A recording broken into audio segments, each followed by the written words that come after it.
The war in Ukraine has entered its second year. Tensions continue to simmer, not just in Ukraine, but beyond its borders as well. In the latest, it's Moldova that is on edge. It's a small country on the southwestern border with Ukraine. Here, Russia has been accused of laying the groundwork for a coup that could drag Moldova into this war. For more on this, we're now being joined by Jamil and Jaffer, founder and executive director of National Security Institute, joining us from Washington. Thank you so much for joining us. Thanks for having me, Em. My first question to you, to begin with, Moldova's president has accused Russia of using saboteurs to stoke unrest amid a period of political instability. President Vladimir Zelensky has echoed similar concerns for Moldova as well. How do you assess the threat for Moldova, especially after President Joe Biden, during his trip to Warsaw, had also met with the president of Moldova and had vowed support for its sovereignty and territorial integrity?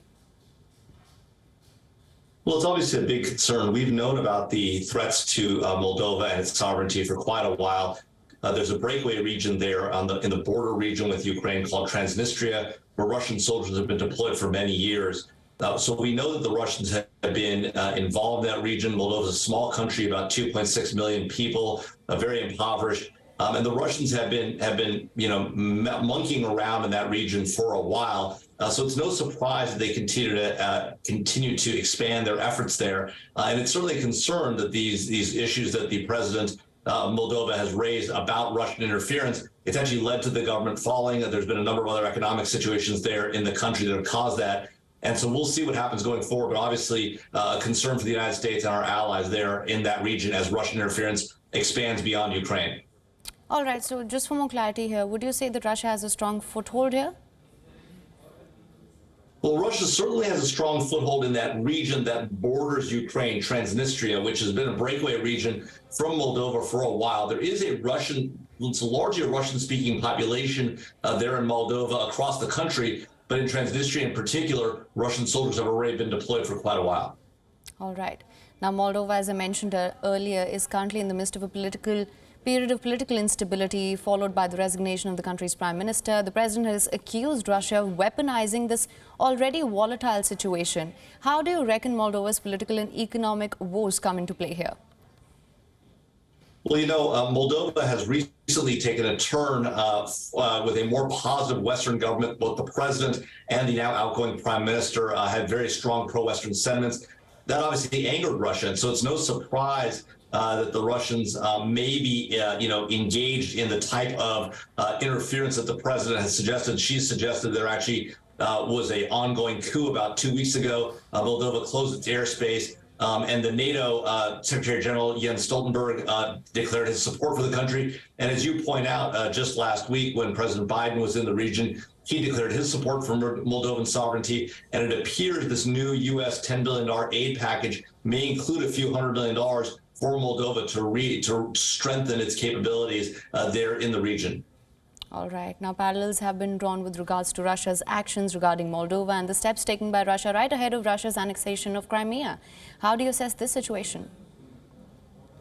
Well, certainly the Russians, did engage in this type of behavior, not just in Crimea, but also in eastern Ukraine, putting soldiers in there and covert operatives.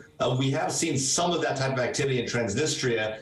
It's unclear whether that activity would expand into Moldova. Given the challenges the Russians are facing in Ukraine itself, it seems unlikely they'd want to expand any conflict into that nation. That being said, with a full-scale invasion, that being said, they're likely to continue these type of destabilizing activities. They're already causing trouble in Moldova, in addition to their own economic situation. That's also causing some political turmoil there.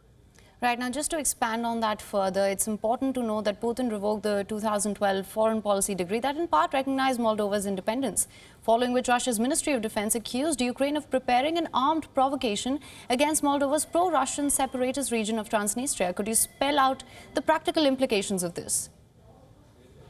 Yeah, I think, look, the Russians are raising the claim that the Ukrainians might go over across the border into Transnistria, that region of Moldova, that's a breakaway region where there are Russian soldiers, and may seek to attack Russian forces there. Of course, it may very well be the case that the Russian forces there are conducting attacks into Ukraine, in which case it would simply be a defensive response. At the same time, I think what the Russians are trying to do is once again prepare the battle space for a claim that the Ukrainians are doing something inappropriate in order to justify their illegal behavior, their illegal invasion, and their illegal activities in Ukraine. So it's unlikely that Ukraine is actually plotting anything. What's more likely is that the Russians are either conducting attacks from Transnistria into Ukraine or are simply setting up a situation where they can respond against the Ukrainians for alleged attacks that aren't actually taking place. Right, of course. Now, since the beginning of the war, there have been questions regarding Russia's larger goal here. How likely do you think it is that Russia may try and envelop Moldova in its ongoing invasion of Ukraine?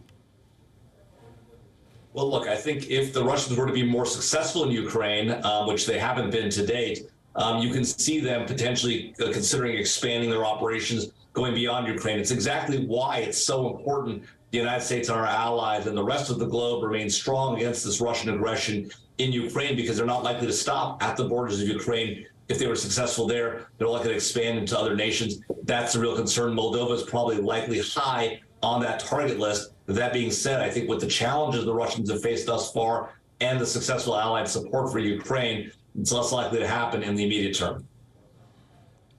Right, absolutely. So how do you assess the role of Moldova here, just for better understanding, and why it may be part of Russia's larger goal of expansion? As per some reports, Moldova's security service has warned that there's a very high risk that Russia will launch a new offensive in Moldova's east this year.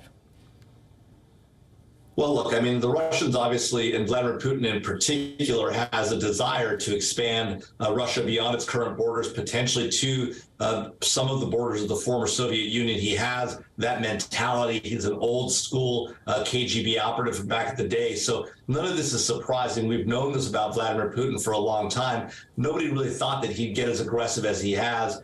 He obviously went into Georgia previously, a number of other nations, and then we saw Crimea back in 2014, Ukraine now, potentially Moldova down the road, already Transnistria, that border region of Moldova that broke away. And so certainly he has these aspirations. The question is, can his military pull it off? And if they try to, can the allies mount a significant response against the Russians as they have in Ukraine, and give both the Moldovans and the Ukrainians, if it comes to that, the capabilities and weapons they need to win these conflicts. Right, absolutely. Now, on that note, Moldova isn't a NATO member. Would you say it makes the country more vulnerable and susceptible to a Russian offensive? Well, look, obviously NATO membership means that you'd have an Article 5 commitment. That means that all of the NATO members agree that if one nation is attacked, they will respond to that attack collectively.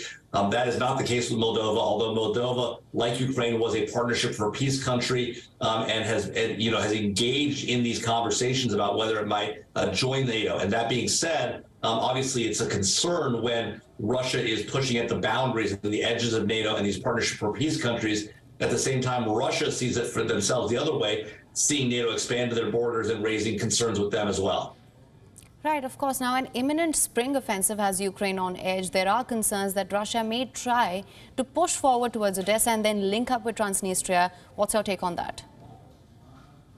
Well, look, the Russians have been trying to get Odessa for a long time. It's a critically important port city. That offensive is underway already. Whether it's going to be successful or not is a different story. The Russians have already faced some amount of challenges in this vaunted spring offensive. That being said, they very well could make a push towards Odessa, and if successful, linking Odessa up with Transnistria would not be surprising, but obviously that would raise its own concerns with this expansion of Russia now with a new wedge there on the sort of southern border of Ukraine, southern western border of Ukraine, giving them a potential opportunity to then expand backwards into Ukraine. But look, if Odessa falls, that's a huge issue for Ukraine and for the allies because of the important role it plays in shipping through the Black Sea and the entire region.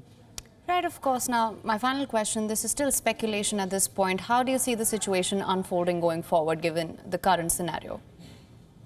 Well, for now, I think the real thing to watch out for is, can the Russians succeed in this offensive that they're mounting? If they can, will they expand operations further into Ukraine, maybe go into Moldova? What's going to happen next, I think, is a harder question. The real key to this and the real shaping question here is, how soon will the allies provide these tanks that they've committed to Ukraine? How soon will they be able to train the Ukrainians up on the use of these American M1 tanks, these Challenger 2 British tanks, and these Leopard 2 German tanks? And then will the allies provide fighter jets and long-range missiles for the Ukrainians to be able to attack the Russians where they're building up their forces? And if they can, will that ultimately change the battle? And I think those are the key questions. And how fast this all happens will dictate the course of the next 3 months, 6 months, and potentially next year of the war. Hopefully it doesn't go that long. It's already gone on much too long, and too many civilians have died. But that, I think, will dictate the terms of what happens next.